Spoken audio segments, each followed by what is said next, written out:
새벽 2시가 넘어서야 집에 도착했어요. 병원 야간 근무를 마친 몸은 천근만근이었죠.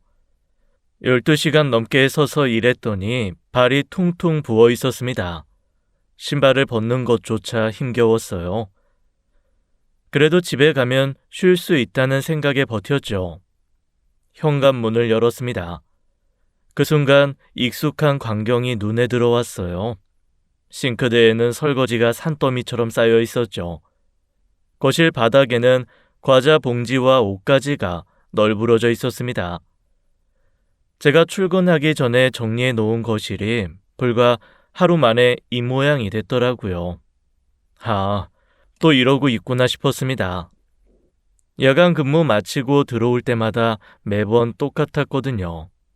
작은 방에서 불빛이 희미하게 나오고 있었습니다. 문을 슬쩍 열어보니 남편이 헤드셋을 끼고 게임에 빠져 있었죠. 화면을 노려보며 마우스를 딸깍거리고 있더라고요. 제가 들어온 것도 모르는 눈치였어요. 아니, 알면서도 모른 척 하는 건지도 모르죠. 저는 지친 몸을 이끌고 남편 앞으로 갔습니다.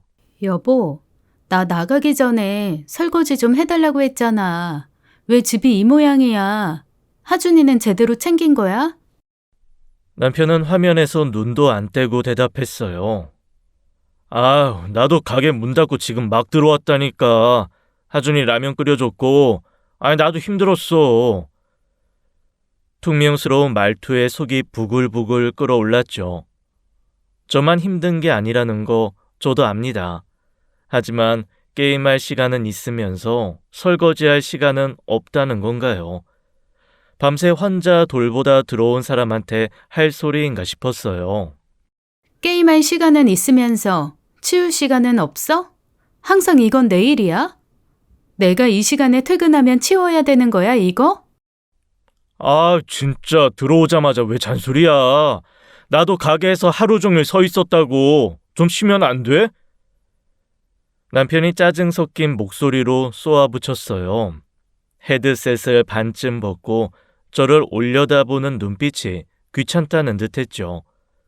제가 입을 열려는 순간이었습니다. 우와, 엄마. 방에서 하준이가 울음을 터뜨리며 나왔어요. 잠결에 깬 아이의 눈에는 눈물이 가득했죠. 남편은 아이가 우는데도 다시 헤드셋을 쓰며 게임 화면으로 고개를 돌렸습니다. 저는 하고 싶은 말을 꿈 삼켰어요. 지금 싸우면 아이만 더 놀라겠죠. 울고 있는 하준이를 안아 올렸습니다. 엄마 왔어, 하준아. 괜찮아, 우리 아들. 엄마가 왔으니까 괜찮아. 작은 몸이 제 품에서 부들부들 떨고 있었어요. 아이를 토닥이며 방으로 들어갔습니다. 등 뒤로 남편의 게임 소리가 여전히 들려왔죠. 하준이를 재우며 저도 모르게 한숨이 새어 나왔어요. 이게 정말 가정인가 싶었습니다. 남편은 프랜차이즈 치킨집을 운영하고 있었어요. 처음엔 그래도 희망이 있었습니다. 잘 굴려보자고 다짐했었으니까요. 그런데 현실은 달랐어요. 가게는 매달 적자가 눈덩이처럼 불어나고 있었죠. 장사가 안 되면 더 발버둥을 쳐야 하는 거 아닌가요? 남편은 정반대였습니다. 가게 오픈 시간은 들쭉날쭉이었어요. 어떤 날은 저녁 때가 다 돼서야 문을 열었죠. 손님이 올 시간을 스스로 걷어차 버리는 셈이었습니다. 저녁 장사가 한창일 시간에 가게 문을 일찍 닫아버리는 날도 허다했어요. 심지어 장사 빨리 접고 친구들과 술 마시러 나간 적도 있었죠. 전화기를 꺼놓고 새벽에 술 냄새 풍기며 들어오던 그 모습이 아직도 눈에 선합니다. 한 집의 가장이 어떻게 저렇게 위기의식이 없을 수 있는 건지요. 저는 3교대 야간 근무에 시달리면서도 이를 악물고 버티고 있었어요. 발이 부르트도록 뛰어다녀도 모자랄 판에 남편은 한량처럼 살았죠. 배가 가라앉는데 선장은 낮잠을 자고 있는 꼴이었습니다. 결국 저는 더 이상 참을 수가 없었어요. 여보, 우리 진지하게 얘기 좀 하자. 가게 이번 달도 적자야. 근데 왜 맨날 문을 일찍 닫아? 저녁 장사를 제대로 해야 돈이 되는 거잖아. 아유, 또 그 얘기야? 손님이 없는데 문 열어놓고 뭘 어쩌라고. 전기세만 나가. 손님이 없는 게 아니라 당신이 문을 닫으니까 없는 거야. 사람들이 퇴근하고 치킨 시키는 시간에 가게가 닫혀 있으면 다음에 누가 와? 야, 나도 사람이야. 하루 종일 가게에 서 있으면 얼마나 힘든지 알아? 다들 그렇게 살아. 근데 당신은 친구들이랑 술 마시러 다니더라. 가게 문 닫고. 그게 몇 번이나 된다고 그래. 사람이 스트레스도 좀 풀어야지. 스트레스? 적자 나는 가게 놔두고 술 마시는 게 스트레스 푸는 거야? 됐어. 맨날 이 얘기만 하면 뭐가 달라져? 아유, 내가 알아서 할 테니까 좀 그만해라. 알아서 한다는 말 작년에도 했어. 재작년에도 했고. 그런데 달라진 게 뭐야 대체? 남편이 소리를 버럭 질렀어요.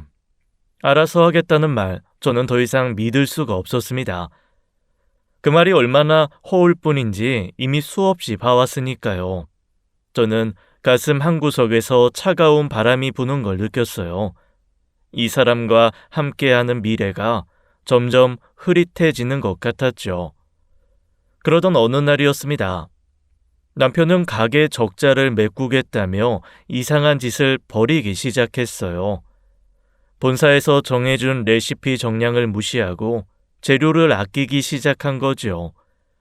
치킨 한 마리에 들어가는 양념 양을 슬쩍 줄였습니다. 양념이 부족하니 양념 치킨을 시켜도 이게 후라이드인지 양념 묻은 후라이드인지 구분이 안 갈 정도였어요.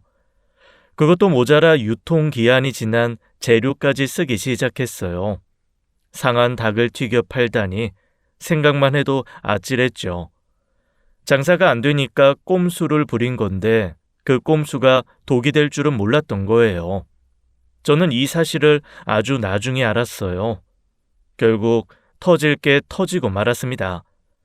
손님이 치킨을 먹고 배탈이 났다며 컴플레인이 들어온 거예요. 본사 점검이 나왔고 남편의 꼼수는 고스란히 들통났죠. 냉장고 속 상한 재료들이 줄줄이 적발되었습니다. 아유, 이게 다 장사가 안 돼서 그런 거야. 나도 어쩔 수 없었다고. 어쩔 수 없었다고? 상한 음식을 손님한테 팔아? 사람이 그러면 안 되는 거잖아. 당신이라면 그런 거 돈 주고 먹고 싶니? 야, 조금 지난 거라고. 냄새도 안 났어. 먹어도 되는 거였다고. 먹어도 돼? 손님이 배탈 나서 병원 갔잖아. 당신 지금 무슨 소리 하는 거야? 그 사람이 원래 속이 안 좋았던 거 아니야? 우리 치킨 때문이라는 증거가 어딨어. 본사 점검에서 상한 재료 다 나왔어. 증거가 어딨냐고? 냉장고에 있었잖아. 본사에서 계약 해지 통보가 날아왔어요. 거기에 위약금까지 물게 되었죠. 빚 위에 수천만 원의 위약금이 더해져 한순간에 빚으로 쌓였습니다. 가게 정리를 하다 보니 더 끔찍한 게 튀어나왔어요. 제가 전혀 모르고 있던 남편 명의의 빚이 여기저기서 나온 거죠. 카드론, 현금 서비스, 사채까지. 언제 이렇게 빚을 냈는지 저는 까맣게 몰랐습니다. 남편이 저 몰래 판 구덩이가 이렇게 깊었던 거예요. 이게 다 뭐야? 이 빚들은 대체 언제 낸 거야? 장사하다 보니까 어쩔 수 없이 당장 돈이 필요하니까. 어쩔 수 없이? 나한테 말도 안 하고? 이 돈이 얼마야 대체? 사채까지 썼어? 이자가 좀 높아도 급하니까 나중에 갚으려고 했어. 남편은 고개를 숙인 채 제대로 대답을 못했어요. 적자에 위약금에 숨겨둔 빚까지 감당할 수 없는 금액이 산더미처럼 쌓여 있었죠. 빚쟁이들이 독촉이 시작되었고 우리 집은 경매 위기에 몰렸습니다. 결국 집을 팔아 빚을 정리할 수밖에 없었어요. 신혼 때부터 살던 하준이를 낳고 키운 그 집이었죠.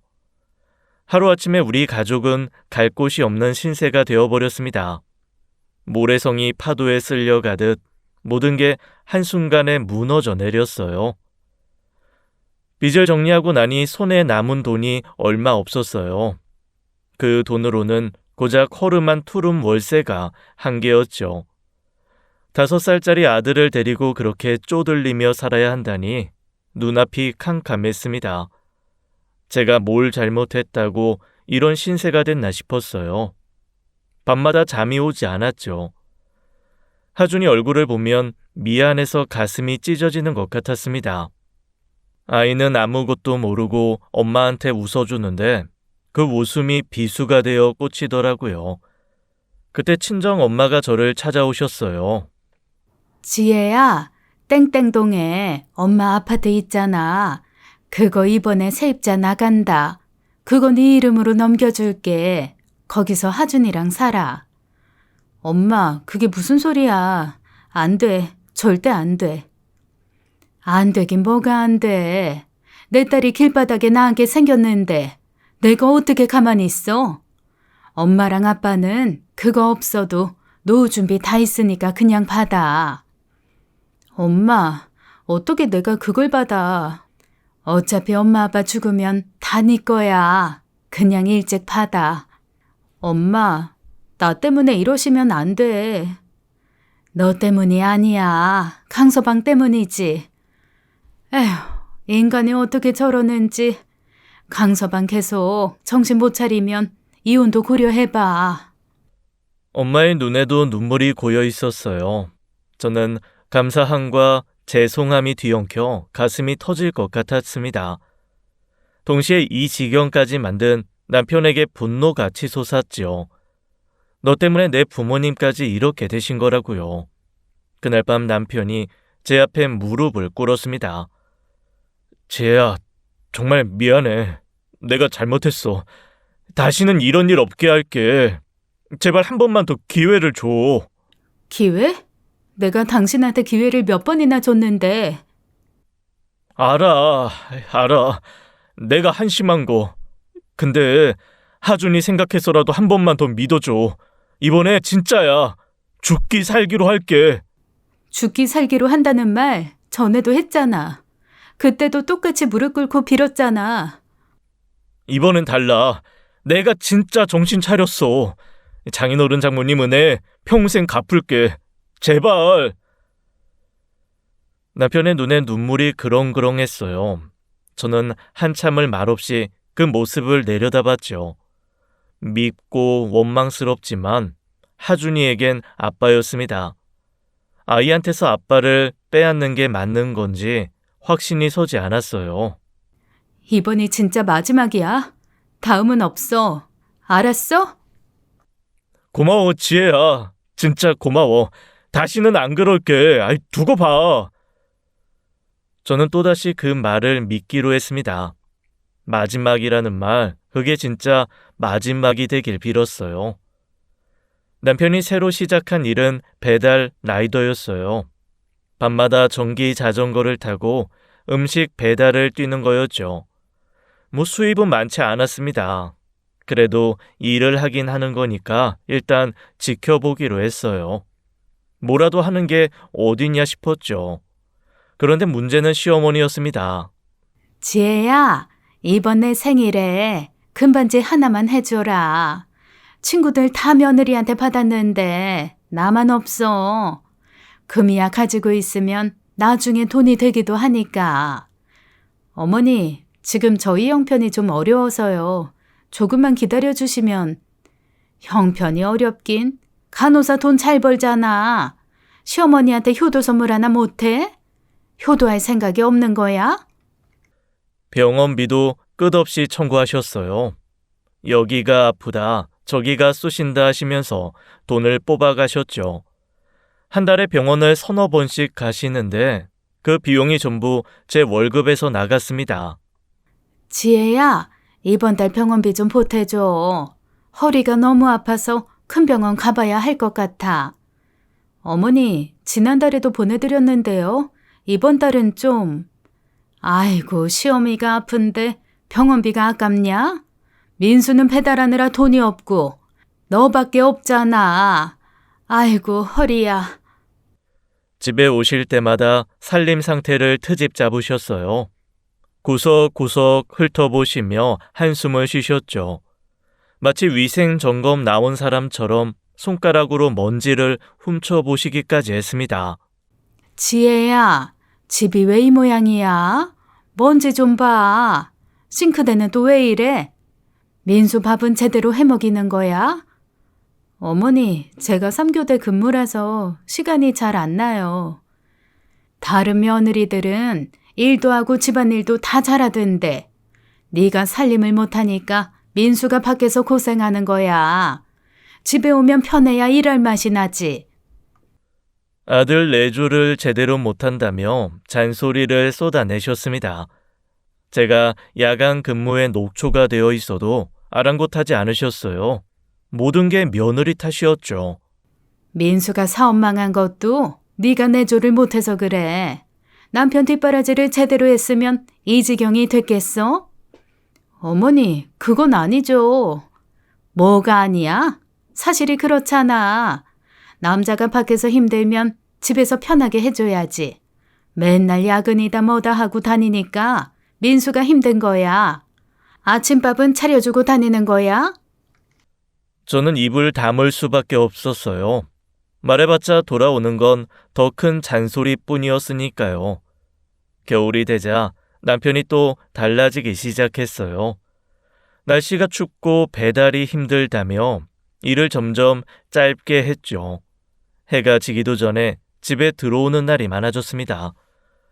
처음엔 몸이 안 좋은가 싶어 걱정했어요. 그런데 아니었죠. 집에 오면 바로 컴퓨터 앞에 앉았습니다. 헤드셋을 끼고 게임에 빠져들었어요. 헤드셋으로 같이 게임하는 사람들과 소리를 지르며 게임을 해서 집안이 시끄럽기 짝이 없었죠. 야야야, 거기로 가. 뒤에 있잖아. 걔 잡아. 왜 죽어? 등신아. 하준이가 그 소리에 놀라서 깰 때도 있었습니다. 제가 한마디 하면 돌아오는 건 짜증뿐이었어요. 여보, 소리 좀 줄여. 하준이 자다가 깨잖아. 알았어. 잠깐만. 잠깐이 1시간이 되고 1시간이 밤새가 되었죠. 남편은 점점 게임에 깊이 빠져들었습니다. 밤새 게임만 하고 낮에는 잠만 자는 생활이 반복되었어요. 배달은 아예 나가지 않은 날도 많아졌죠. 당신 오늘 배달 안 나가? 벌써 3일째 집에만 있잖아. 오늘 너무 추워. 영하 10도래. 이런 날 나가면 동상 걸려. 그럼 내일은 나갈 거야? 내일 봐서. 좀 그만 잔소리해. 나도 쉬고 싶을 때가 있다고. 그러면서도 아들과 놀아주는 일은 전혀 없었습니다. 하준이가 아빠한테 다가가도 게임 중이라며 밀어냈어요. 아빠, 나랑 놀아줘. 아빠 지금 바빠. 엄마한테 가.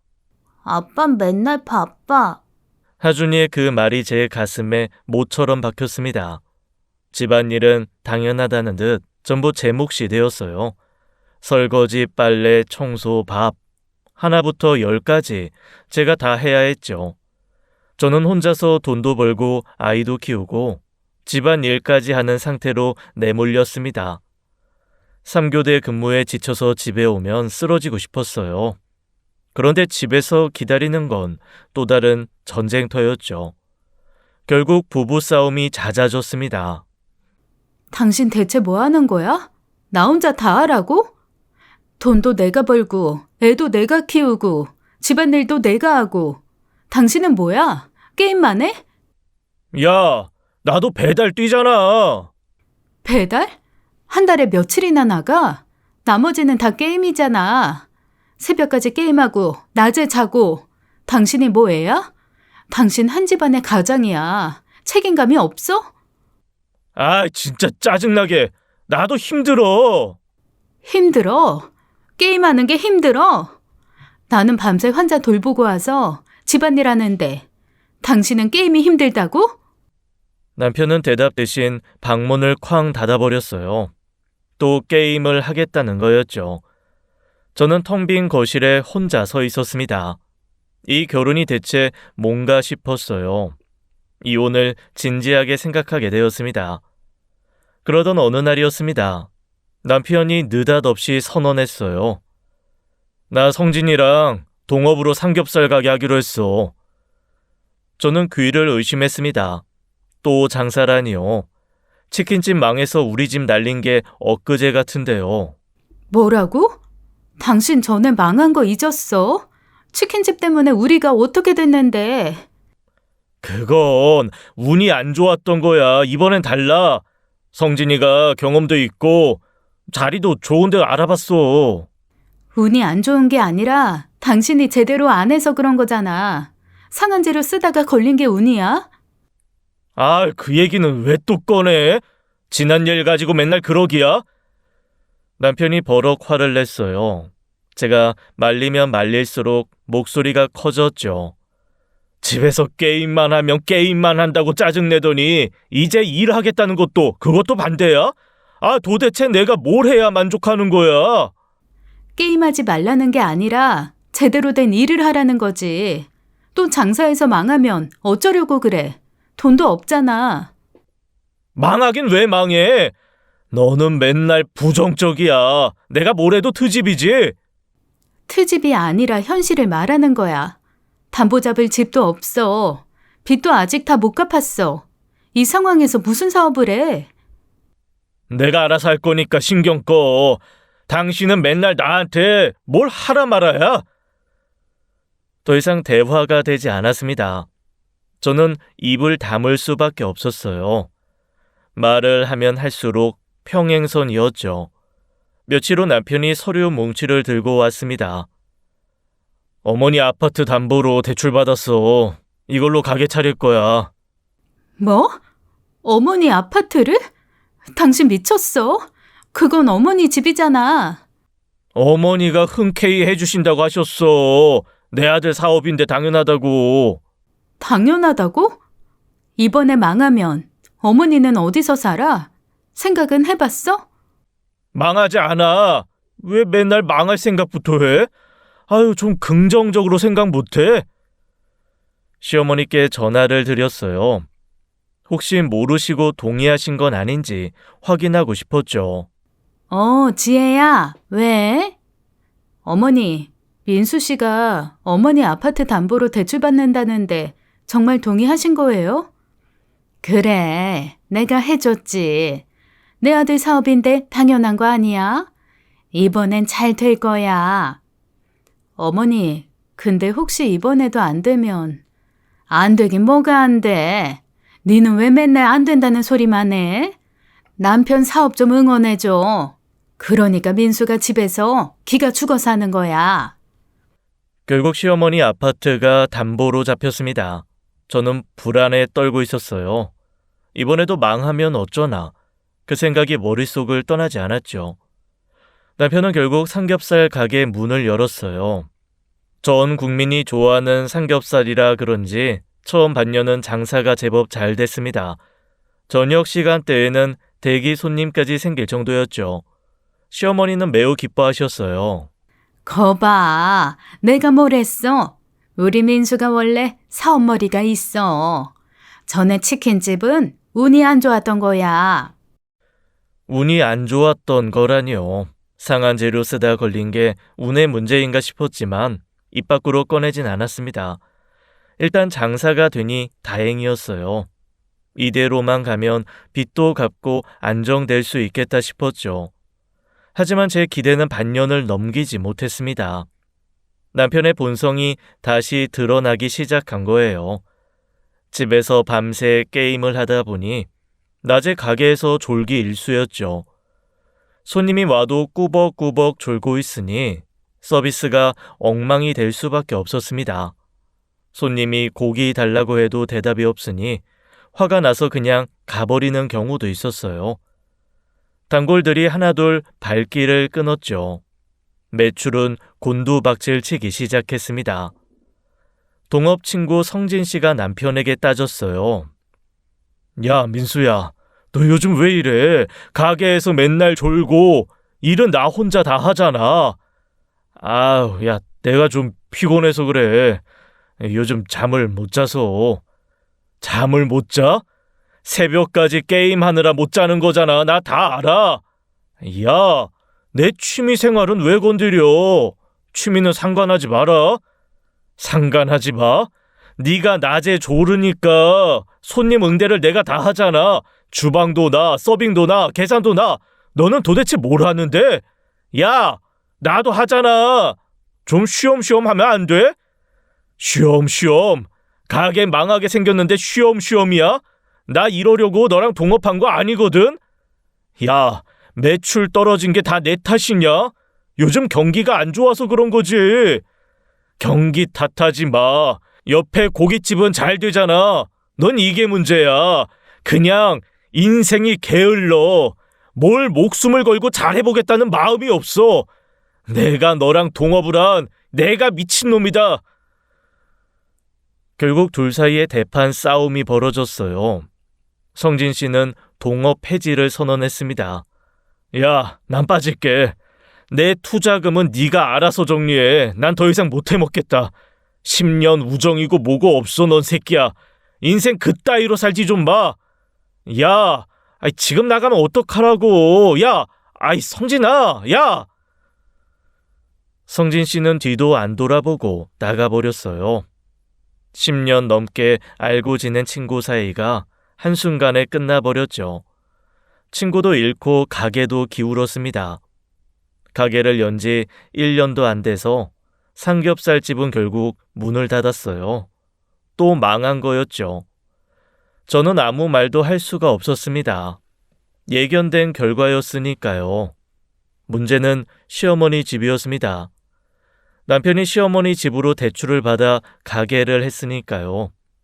시어머니 아파트는 담보대출 때문에 경매 위기에 처했죠. 그런데 더 기가 막힌 건 남편 태도였어요. 2번이나 사업을 말아먹었는데도 반성하는 기색이 전혀 없었습니다. 오히려 또다시 게임에만 빠져들었어요. 현실이 무서우니까 도망치는 거였죠. 밤새 게임을 하고 낮에는 자고 똑같은 패턴이 반복되었습니다. 작은 방 컴퓨터 책상에는 소주만 쌓여갔죠. 저는 더 이상 참을 수가 없었어요. 여보, 지금 어떻게 되는 건지 알아? 어머니 아파트 경매 넘어가게 생겼어. 앞으로 어쩔 거야? 나도 모르겠어. 좀 그만해. 모르겠다고? 당신이 이사단을 냈는데 모르겠다가 말이야. 어머니 집이 날아가게 생겼다고. 그러니까 나도 머리 아프다고. 좀 조용히 해. 생각 좀 하게. 생각? 게임하면서 무슨 생각을 해? 새벽까지 게임하고 낮에 자는 게 생각하는 거야? 야, 나도 스트레스 받아서 그러는 거야. 너만 힘들어? 나도 힘들다고. 당신이 힘들어? 내가 3교대 뛰면서 번 돈으로 이 집안 굴러가는 거야. 당신은 뭘 했는데? 사업 2번 말아먹고 빚만 늘렸잖아. 야, 내가 일부러 망하게 한 줄 알아? 운이 안 좋았던 거라고. 운? 치킨집도 운, 삼겹살집도 운. 2번 다 운이 안 좋았어? 당신이 이 망할 게임에 빠져서 제대로 일을 안 하니까 이렇게 되는 거잖아. 근데 가게 날려먹고도 게임에만 빠져 사니? 아유, 됐어. 맨날 그 얘기 지겹다 진짜. 지겨워? 어머니한테는 뭐라고 할 거야? 어머니는 내가 알아서 한다니까 왜 자꾸 어머니 얘기를 꺼내? 알아서 어떻게 해? 어떻게 알아서 하는데? 방법 있어? 돈 있어? 남편이 버럭 소리를 질렀어요. 그리고는 방으로 들어가 문을 쾅 닫아버렸죠. 잠시 후 헤드셋을 끼고 게임하는 소리가 들려왔습니다. 문제를 해결하려는 노력은커녕 저한테 화풀이나 하고 도망가는 거였어요. 저는 거실에 혼자 서서 닫힌 문을 바라봤습니다. 할 말을 잃었어요. 이 사람이 정말 제 남편인가 싶었죠. 한때는 믿고 의지했던 사람이었습니다. 아이의 아버지이기도 했고요. 그런데 지금은 등만 돌리면 게임에 빠져 있었어요. 저는 이혼 상담을 받기로 결심했습니다. 더 이상 이 인간은 가망이 없다고 생각했어요. 그런데 다음 날이었습니다. 갑자기 시어머니가 집에 찾아오셨어요. 현관문을 열자마자 한숨부터 쉬셨죠. 지혜야, 나왔다. 어머니 어서 오세요. 아파트 경매건은 어떻게 되고 있어요? 어쩔 수 없지 뭐. 경매 넘어가는 거야. 어머니, 정말 죄송해요. 저희 때문에. 너 때문 아니야. 운이 안 좋았던 거지. 민수가 열심히 했는데 안 된 거야. 참 대단하셨어요. 운이 안 좋았다니요. 게임하느라 가게에서 졸아서 망한 건데 그게 운의 문제인가요? 집까지 날렸는데도 아들 탓을 안 하시는 거 보고 저는 속으로 생각했어요. 대단한 아들 사랑이시라고요. 눈에 콩깍지가 단단히 씌셨구나 싶었죠. 집 경매로 정리되면 담보대출 빚 갚고 남은 돈으로 민수빚도 갚아줄 거야. 그러니 너희도 너무 걱정 마. 네? 어머니, 그러시면 어머니는요, 어디서 사세요? 걱정 마. 구미의 언니가 혼자 사는데 거기 가서 같이 살기로 했어. 구미요? 그 먼 데까지요? 멀긴 뭐가 멀어. 어차피 서울에 있어봤자 돈만 들어. 구미 가서 언니랑 조용히 살려고. 저는 복잡한 심정이었어요. 시어머니가 밉기도 했지만 아들 때문에 집까지 날리고 시골로 쫓겨나시는 거잖아요. 그것도 평생 모은 재산을 통째로 잃으시고요. 아무리 아들 편만 드셔도 이건 너무했습니다. 지혜야, 내가 부탁이 하나 있어. 네 어머니, 말씀하세요. 다 정리하고 내려가기 전에 민수하고 좀 있고 싶어. 며칠만 여기서 지내도 될까? 네? 아, 네, 그럼요. 어머니 편하게 계세요. 고마워. 오래 안 있을게. 이틀 정도면 다 정리될 거야. 그럼 바로 내려갈게. 평소에 미운 시어머니였지만 저는 그 순간은 시어머니가 안쓰러웠어요. 아들 잘못으로 이 지경이 됐는데 그래도 아들 얼굴 보고 싶다고 하시니까요. 모종이라는 게 이런 건가 싶었죠. 그래서 그러시라고 했습니다. 그런데요. 시어머니가 사흘이 지나도 안 가셨어요. 나흘이 지나도 안 가셨죠.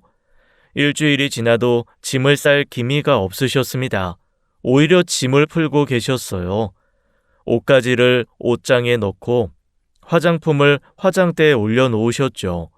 슬리퍼도 새로 사 오시고 칫솔도 욕실에 꽂아 두셨습니다. 완전히 눌러 앉을 기세였어요. 이상하다 싶었습니다. 며칠만 계신다더니 왜 자리를 잡고 계신 걸까요? 저는 슬슬 불안해지기 시작했어요. 저는 남편에게 슬쩍 물어봤어요. 여보, 어머니 언제 구미 내려가셔? 벌써 일주일 넘게 계시잖아. 아, 몰라. 내가 어떻게 그걸 물어봐? 왜 못 물어봐? 며칠만 계신다고 하셨잖아. 야, 나 때문에 엄마가 집까지 날리게 생겼는데 내가 어떻게 엄마한테 언제 가냐고 물어봐. 그게 말이 돼? 그러니까 왜 하지도 못하는 장사는 자꾸 해서 어머니 집까지 날린 거야. 아유, 또 그 얘기야? 지겹게? 아유, 야, 나 배달 나간다. 남편은 짜증을 내며 나가버렸어요. 대화가 안 되는 사람이었죠. 본인이 만든 문제인데 본인은 책임을 안 지려 했습니다. 그러던 어느 날이었어요. 시어머니가 좀 이상했습니다. 지혜야, 내 안경 어디 뒀지? 아까 여기 뒀는데. 어머니, 안경 머리 위에 올려놓으셨어요. 응? 아, 그러네. 아휴, 내가 왜 이러지? 처음엔 대수롭지 않게 넘겼어요. 누구나 깜빡할 수 있으니까요. 그런데 이런 일이 계속 반복됐습니다. 같은 말을 하루에 서너 번씩 하셨어요. 지혜야, 오늘 저녁 뭐 먹을 거야? 어머니, 아까 된장찌개 끓인다고 말씀드렸잖아요. 그랬어? 내가 언제? 난 못 들었는데. 30분 전에요, 어머니. 아이, 그래? 내가 요즘 왜 이러지? 아하. 물건 위치도 자꾸 까먹으셨어요. 리모컨을 냉장고에 넣어두시고 휴대폰을 신발장에 넣어두셨습니다. 저는 간호사라서 이런 증상이 뭘 의미하는지 알았어요. 초기 치매 증상이었죠. 그날 밤 남편에게 조용히 말했습니다. 여보, 어머니 요즘 좀 이상하지 않아? 같은 말 계속 반복하시고, 물건 위치도 자꾸 까먹으시고. 뭐? 아, 진짜? 나는 못 느꼈는데. 난 느꼈어. 오늘도 같은 말 4번 하셨어. 혹시 치매 초기 아닐까? 남편의 표정이 심각해졌어요. 치매? 진짜로? 아이, 그럼 어떡해. 어머니 아프시면 우리가 모셔야지. 뭐? 모신다고? 당연하지. 아픈 엄마를 어디로 보내. 우리가 모셔야지. 여보, 그건 안 돼. 우리 형편에 어떻게 어머니까지 모셔. 형편이 뭐가 어때서. 엄마가 아프다는데. 내가 3교대 뛰면서 어머니까지 어떻게 돌봐. 현실적으로 생각해봐. 야, 어떻게 그렇게 매정해? 그래도 엄마잖아. 네 엄마가 아프면 그냥 내보낼 거야? 남편이 화를 냈어요. 저는 매정한 며느리가 되어버렸죠. 다음날 저는 시어머니께 조심스럽게 말을 꺼냈습니다. 어머니, 요즘 깜빡하시는 게 좀 있으신 것 같은데 병원에 한번 가보시는 게 어떨까요? 건강검진 차원에서요. 병원? 내가 왜? 나 멀쩡해. 그냥 검사 한번 받아보시면. 됐어. 괜히 병원 가서 돈 쓸 필요 없어. 나 아무 데도 안 아파. 시어머니는 단호하게 거부하셨어요. 본인은 멀쩡하다며 버티셨죠. 그전에는 그렇게 병원 진료, 쇼핑을 보러 다니시던 분이요. 저는 찜찜한 기분을 떨칠 수가 없었습니다. 그런데 며칠이 지나면서 이상한 점이 느껴졌어요. 저는 10년 넘게 병원에서 일한 간호사였습니다. 치매 환자도 많이 봐왔죠. 시어머니의 증상이 뭔가 어색했어요. 진짜 치매 환자들은 본인이 까먹은 걸 인지하지 못합니다. 그런데 시어머니는 까먹을 때마다 내가 왜 이러지라고 하셨어요. 본인이 까먹은 걸 너무 잘 아시는 거였죠. 게다가 깜빡하시는 것도 특정 상황에서만 그러셨습니다. 제가 있을 때만 증상이 나타났어요. 남편 앞에서는 멀쩡하셨죠. 뭔가 수상했습니다. 저는 확인해 보기로 했어요. 거실에는 하준이 때문에 설치해둔 홈 CCTV가 있었거든요. 아이가 어릴 때 아이를 확인하려고 달아둔 거였죠. 병원에서 일하는 틈틈이 앱으로 CCTV를 확인했습니다. 시어머니는 거실에서 TV를 보고 계셨어요. 특별한 건 없었죠. 그러다 오후쯤 시어머니가 전화를 받으셨습니다. 친구인 것 같았어요. 저는 볼륨을 높이고 귀를 기울였죠. 영자야. 나야. 아니, 구미 못 가. 언니가 싫다고 했어. 같이 살면 불편하다고. 그러니까 나도 황당하지. 피부치가 그러냐고. 응, 그래서 나 이제 이 집에 눌러 앉아야 돼. 내 집은 이미 경매 넘어갔어. 갈 데도 없어. 며느리? 걔 몰라. 내가 치매인 척 하고 있거든. 그래야 안 쫓아내지. 응, 그렇게 하고 있어. 같은 말 여러 번 하고 물건 엉뚱한 데 두고 며느리가 간호사라 잘 속더라. 아이고 어쩌겠어. 그래, 당분간은 이렇게 버텨야지. 어쩌겠어. 아들 집인데. 저는 멍해졌습니다. 손이 떨렸어요. 화면 속 시어머니는 아주 또렷한 목소리로 친구와 수다를 떨고 계셨죠. 아까까지 같은 말 반복하시던 분이 맞나 싶었습니다. 연기였던 거예요. 전부 다요. 갈 곳이 없어서 치매인 척 연기를 하신 거였죠. 구미 언니 집에 간다는 것도 거짓말이었습니다. 저는 한참 동안 화면을 바라봤어요. 배신감이 밀려왔습니다. 동시에 분노가 치밀어 올랐죠. 나를 이렇게 속이다니요. 아주 모자가 둘이서 저를 제대로 열받게 했습니다. 그날 밤 늦게 퇴근했어요. 하준이는 어린이집 방학이라 잠시 친정 엄마 댁에 가 있었습니다. 집안이 조용했어요. 시어머니는 안방에서 일찍 주무시고 계셨죠. 작은 방 불만 켜져 있었습니다. 남편이 또 게임을 하고 있었어요. 헤드셋을 끼고 화면에 얼굴을 받고 있었죠. 저는 곧장 작은 방으로 들어갔습니다. 그리고 남편의 헤드셋을 확 벗겨버렸어요. 야, 뭐야, 갑자기. 당신 나한테 할 말 없어? 뭔 소리야. 아니, 나 지금 게임 중이거든. 어머니 치매 아니야. 연기하는 거더라. 남편의 표정이 굳었어요. 하지만 금방 피식 웃더라고요. 무슨 소리야. 어머니가 왜 연기를 해? 오늘 CCTV로 봤어. 어머니가 친구랑 통화하시는 거. 구미 이모님께서 같이 살기 싫다고 했대. 그래서 우리 집에 눌러 앉으려고 치매인 척 하는 거더라고. 뭐? 당신 알고 있었지?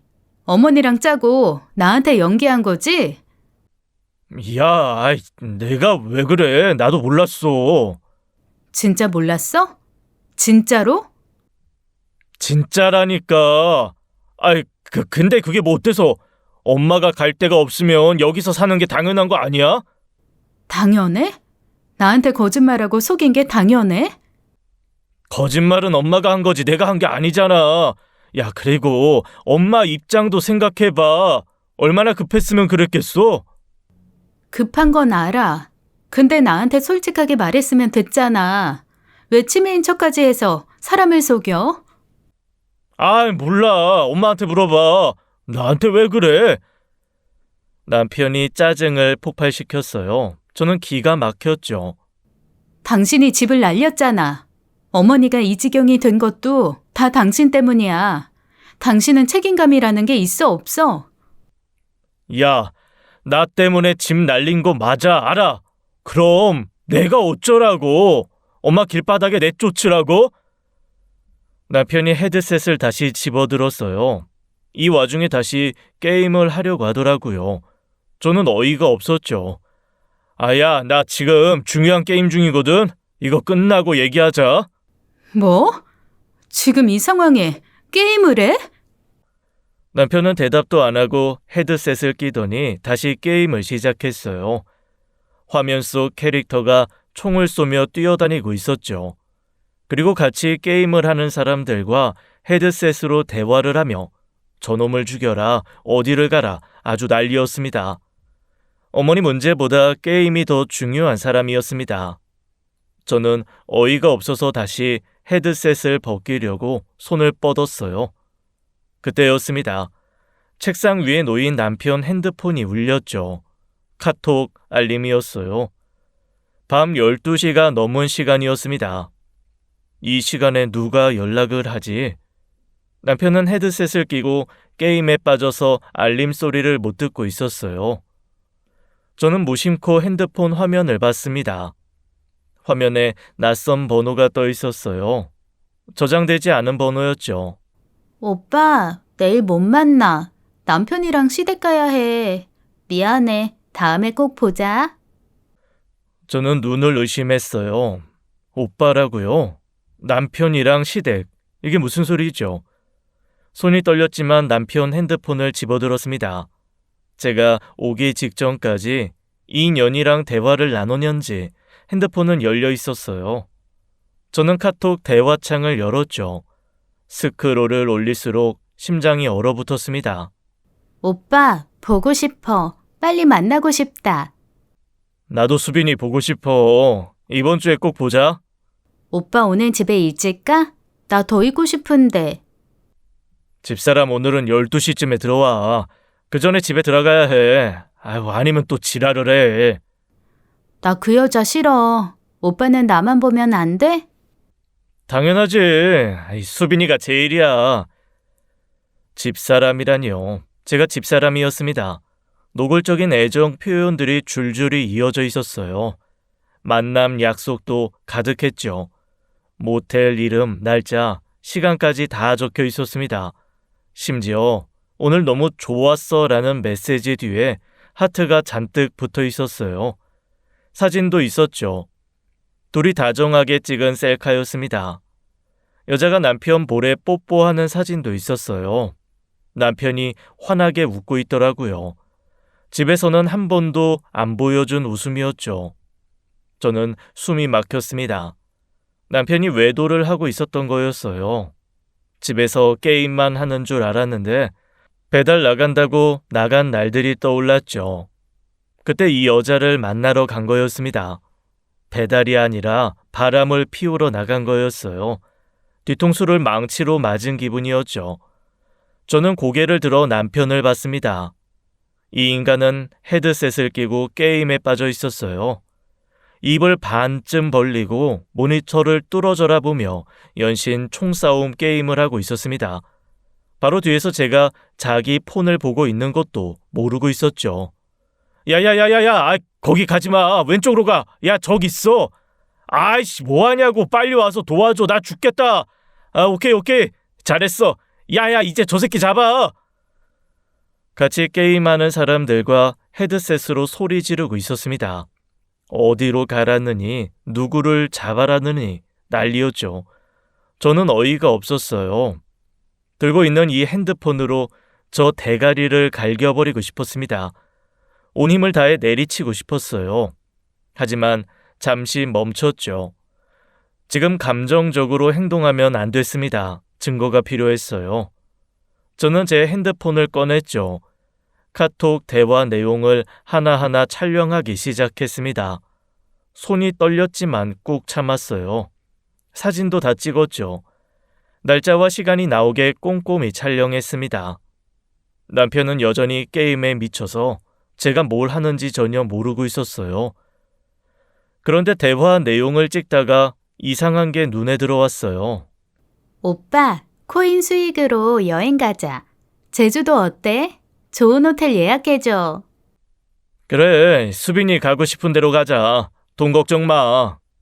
오빠, 진짜 코인으로 많이 벌었어? 꽤 벌었어. 이 정도면 당분간 걱정 없어. 코인이라니요. 저는 스크롤을 더 올렸습니다. 관련 대화가 더 있었어요. 삼겹살 가게 투자금 일부로 코인 샀는데 대박 났어. 진짜? 오빠 대박. 얼마나 벌었어? 비밀. 근데 꽤 돼. 몇천 원 돼. 집사람은 몰라. 내 비자금이야. 오빠 비밀 지켜줄게. 나만 알려줘. 나중에 보여줄게. 깜짝 놀랄걸? 저는 머리가 하얘졌습니다. 가게 창업 자금으로 코인을 했다고요. 그래서 큰 돈을 벌었다고요. 몇 천이면 얼마예요? 몇 천만 원이에요? 아니면 몇 억이에요? 그 돈이 있으면서 시어머니 집이 경매로 넘어가는 걸 모른 척했던 거예요. 본인 엄마 집이 날아가는데 돈이 있으면서 방치한 거였죠. 자기 때문에 집을 날리게 생겼는데요. 그 돈으로 다른 여자랑 여행 계획을 세우고 있었습니다. 저는 손이 벌벌 떨렸어요. 분노로 시야가 붉게 물들었죠. 그래도 꾹 참고 증거를 다 찍었습니다. 코인 관련 대화도 전부 촬영했어요. 한 장도 빠뜨리지 않았죠. 다 찍고 나니 더 이상 참을 수가 없었습니다. 저는 남편 핸드폰을 꽉 쥐었어요. 그리고 있는 힘껏 남편 뒤통수를 내려쳤죠. 남편이 비명을 지르며 의자에서 쓰러졌습니다. 헤드셋이 벗겨지며 바닥에 나뒹굴었어요. 남편이 머리를 부여잡고 저를 올려다봤죠. 야, 뭐야? 아파. 야, 너 미쳤어? 너 아직도 안 나갔어? 왜 때려? 저는 남편을 내려다봤습니다. 차갑게요. 수빈이가 뭐하는 년이야? 남편의 얼굴이 새하얗게 질렸어요. 뭐? 코인으로 번 돈은 어딨어? 그 돈으로 여행 간다고? 몇 천이 있다고? 너 내 폰 봤어? 다 봤어. 다 찍어뒀고. 야, 그거 사생활 침해야. 남의 폰을 왜 봐? 사생활? 바람 피운 게 사생활이야? 어머니 집 경매 넘어가는데 돈 숨긴 게 사생활이야? 남편이 벌떡 일어나려 했지만 저는 한 발 물러섰어요. 제 핸드폰은 이미 주머니 안에 있었죠. 쟤야, 잠깐, 오해야. 내 말 좀 들어봐. 오해? 뭐가 오해야? 사진까지 있는데. 그게 그냥 친구야. 진짜야. 친구가 오빠라고 불러? 친구가 볼에 뽀뽀해? 친구랑 모텔을 가? 남편은 대답을 못했어요. 이혼이야. 뭐? 이혼하자고. 끝이야, 우리. 소란의 시어머니가 놀라서 달려오셨어요. 안방에서 주무시다 깨신 거였죠. 뭐야? 무슨 일이야? 왜 이렇게 시끄러워? 또 싸우는 거야? 시어머니가 한숨을 쉬며 물으셨습니다. 저는 시어머니를 똑바로 바라봤어요. 어머니, 잘 오셨어요. 들으셔야 할 게 있어요. 뭔데? 아드님이 바람을 피웠어요. 유부녀랑요. 뭐라고? 시어머니 눈이 커졌습니다. 남편이 손사래를 쳤죠. 아니야, 엄마, 오해야. 지혜가 착각하는 거야. 착각 아니에요. 카톡 내용 다 봤어요. 사진도 있고요. 저는 제 핸드폰을 꺼내 시어머니께 보여드렸습니다. 남편과 여자의 다정한 셀카가 화면에 떴어요. 시어머니 얼굴이 굳었죠. 그리고 더 있어요. 아드님이 코인으로 큰 돈을 벌어놨더라고요. 뭐? 그 돈 있으면서 어머니 집 경매 넘어가는 거 모른 척 했어요. 그 돈으로 저 여자랑 여행 가려고 했고요. 민수야, 이게 사실이야? 아니야, 엄마. 그게 아니라. 여기 봐요. 카톡에 다 있어요. 사업 투자금으로 코인 사서 대박 났다고. 집사람은 모른다고. 몇 천은 된다고. 저는 해당 대화 내용을 시어머니께 보여드렸어요. 시어머니가 화면을 읽으셨죠. 표정이 싹 차갑게 변했습니다. 아들을 바라보던 눈빛이 얼음장 같았어요. 민수야. 엄마, 내 말 좀 들어봐. 그게 아니라. 아니긴 뭐가 아니야. 네가 돈이 있으면서 내 집 경매 넘어가는 걸 그냥 뒀어? 엄마 집이 날아가는데 엄마는 너 때문에 담보대출을 받은 건데? 그게 나중에 갚으려고. 나중에? 집 이미 넘어갔어. 어떻게 이럴 수가 있어? 민수야, 네가 어떻게 엄마한테 이래? 시어머니 목소리가 떨렸어요. 분노와 배신감이 뒤섞인 목소리였죠. 내가 널 어떻게 키웠는데 너 사업한다고 집까지 담보로 내줬어. 근데 넌 돈 있으면서 숨기고 딴 여자랑 놀아놨어? 엄마. 닥쳐. 나 이제 너 같은 자식 없다. 시어머니가 안방으로 들어가셨습니다. 잠시 후 짐을 싸들고 나오셨어요. 남편이 붙잡으려 했죠. 엄마 어디가, 이 밤에. 상관 마라. 나 갈 데 있어. 시어머니는 뒤도 안 돌아보고 나가버리셨습니다. 저는 남편을 바라봤어요. 너는 세상에서 널 유일하게 맹목적으로 믿어준 사람도 배신했어. 눈에 콩깍지가 씌어서 네 편만 들어주던 엄마마저. 넌 진짜 쓰레기야. 지혜야. 집에서 나가. 뭐? 내가 왜 나가? 여기 내 집이기도 해. 내 집이야. 내 명의야. 우리 엄마가 해준 내 집이야. 당장 꺼져. 안 나가. 나도 여기서 살 권리가 있어. 저는 열이 받아 책상 위에 있던 키보드를 집어들었어요. 그리고 남편 턱주거리를 향해 휘둘렀죠. 계속 내리쳤어요. 키보드가 완전히 망가질 때까지요. 남편이 비명을 지르며 쓰러졌습니다. 당장 꺼지라고 했어? 야, 미쳤어? 알았다고. 나간다. 남편이 허겁지겁 방을 나갔어요. 현관문이 쾅 닫히는 소리가 들렸죠. 저는 컴퓨터 화면을 봤습니다. 게임창에 채팅이 막 올라오고 있었어요. 야, 민수 뭐야? 바람 피다 걸렸네. 와, 실시간 막장 드라마. 야, 키보드로 맞았어? 남편과 같이 게임하던 사람들이 헤드셋 마이크로 다 들은 거였어요. 저는 컴퓨터 본체를 발로 뻥 차버렸습니다. 이후 저는 이혼 소송을 진행했어요. 증거가 확실했기에 재판은 순조로웠죠. 외도 증거, 재산 은닉 증거가 모두 있었습니다. 남편은 발뺌을 시도했지만 소용없었어요. 카톡 내용과 사진 앞에서 어떤 변명도 통하지 않았죠. 법정에서 남편은 처음 보는 표정을 짓더라고요. 궁지에 몰린 쥐 같은 얼굴이었습니다. 결국 저는 승소했어요. 위자료와 양육권 모두 제가 가져왔죠. 재산 분할에서도 유리한 판결을 받았습니다. 저는 거기서 끝내지 않았어요. 상간녀에게도 소송을 걸었죠. 유부남인 줄 알면서 만난 여자였으니까요. 그 소송도 승소했습니다. 상간녀한테서 위자료를 받아냈어요. 재미있는 건 그 다음이었죠. 이 소송 때문에 상간녀 남편도 아내의 외도를 알게 됐습니다. 상간녀도 이혼을 당했어요. 남의 가정을 부순 대가를 톡톡히 치른 거였죠. 상간녀와 남편도 대판 싸우고 헤어졌다고 하더라고요. 서로를 탓하면서요. 네가 먼저 꼬셨네, 네가 먼저 연락을 했네 하면서 싸웠다고 합니다. 둘 다 파탄이 났어요. 기나긴 악몽이 끝나는 순간이었습니다. 얼마 후 시어머니가 저를 찾아오셨어요.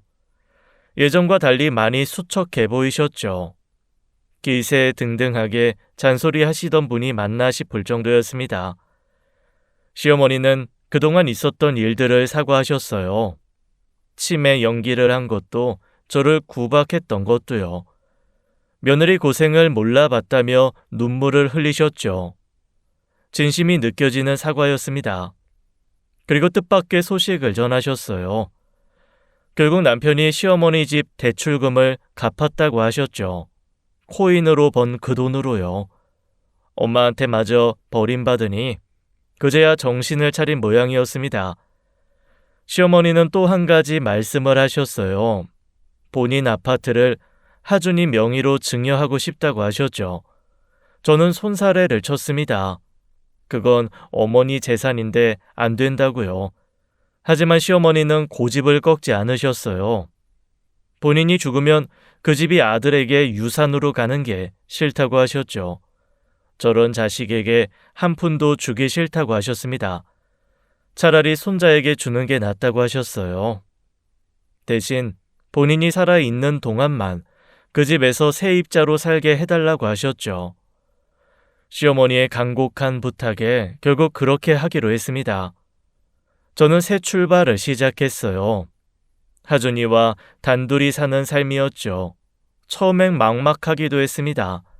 하지만 무거운 짐을 내려놓으니 오히려 발걸음이 가벼웠어요. 제 월급은 온전히 저와 하준이를 위해 쓸 수 있었죠. 남편은 완전히 혼자가 되었습니다.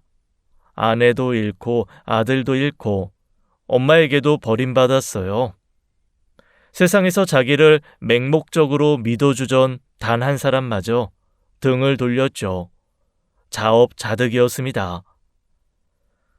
지금까지 사연 읽어주는 남녀였습니다. 끝까지 함께 해주신 여러분 감사드리며 저희는 다음 사연으로 돌아올게요. 감사합니다.